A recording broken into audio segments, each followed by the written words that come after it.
बिस्मिल्लाहिर्रहमानिर्रहीम। अस्सलाम वालेकुम। कैसे मेरे प्यारे दोस्तों, उम्मीद करता हूँ कि आप सब लोग खैरियत से होंगे। प्यारे दोस्तों, जुमेरात का दिन बहुत ही मुबारक दिन है और आज का जो वजीफ़ा है ये जुमेरात के दिन का एक ख़ास वजीफ़ा है।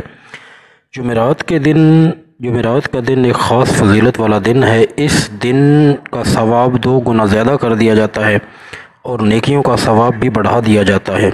आज के दिन में जुमेरात का एक ख़ास वजीफ़ा है। अगर आप किसी भी नमाज के बाद आंखें बंद करके ये अमल कर लेंगे तो इंशाअल्लाह मालो दौलत का ढेर लग जाएगा और आपके जो लड़ाई झगड़े रहते हैं अक्सर दोस्तों रिश्तेदारों के साथ, वो भी इंशाअल्लाह अज़ीज़ ख़त्म हो जाएंगे।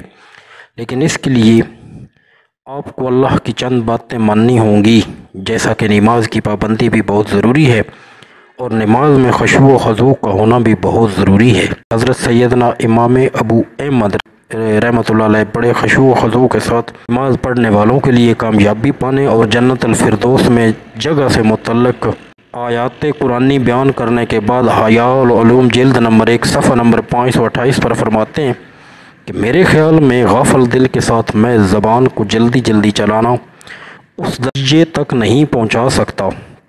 इसीलिए अल्लाह पाक ने नमाजियों के मुकाबले जहन्नमियों से मुतल्लिक़ इरशाद फरमाया कि तुम्हें क्या बात दोज़ख में ले गई। वो बोले हम नमाज नहीं पढ़ते थे, लिहाजा नमाजी ही जन्नतुल फिरदौस के वारिस हैं। वही इसके नूर से मुशाहिदे करने वाले और अल्लाह के कुर्ब से लुत्फ़अंदोज़ होने वाले हैं। अल्लाह कुरान पाक की सूरह इनाम में इरशाद फरमाता है, जो कहीं शैतान बुलावे तो याद आए पर ज़ालिमों के पास न बैठ।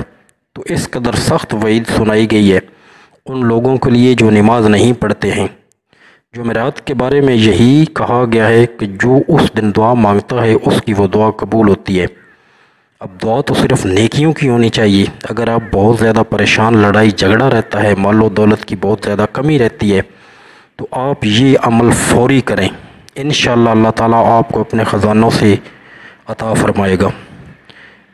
वजीफ़ा कुछ इस तरह से करना है कि आप जुमेरात के दिन किसी भी नमाज के बाद ये अमल कर सकते हैं और नमाज के बाद 3 मरतबा दरूद पाक पढ़ना है। दरूद पाक कोई सा भी पढ़ सकते हैं। इसके बाद 33 मरतबा सूरह अल कौसर सही तलफ़्फ़ुज़ के साथ पढ़नी है और उसके बाद फिर 33 मरतबा सूरह अल फलक पढ़नी है और उसके आखिर में 3 मरतबा दरूद पाक पढ़ना है।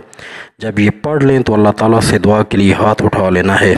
अल्लाह की बारगाह में ये इल्तिजा करनी है कि या अल्लाह, मैं आंखें बंद करके तेरा ज़िक्र कर रहा हूँ, मैं कुरान पाक की सूरतों की तिलावत कर रहा हूँ।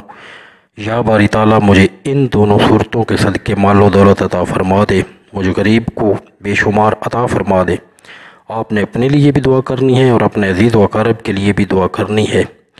तो उम्मीद करता हूँ आज का वजीफ़ा भी तमाम दोस्तों को बहुत ही पसंद आएगा। दुआ में याद रखिएगा। अल्लाह हाफ़िज़।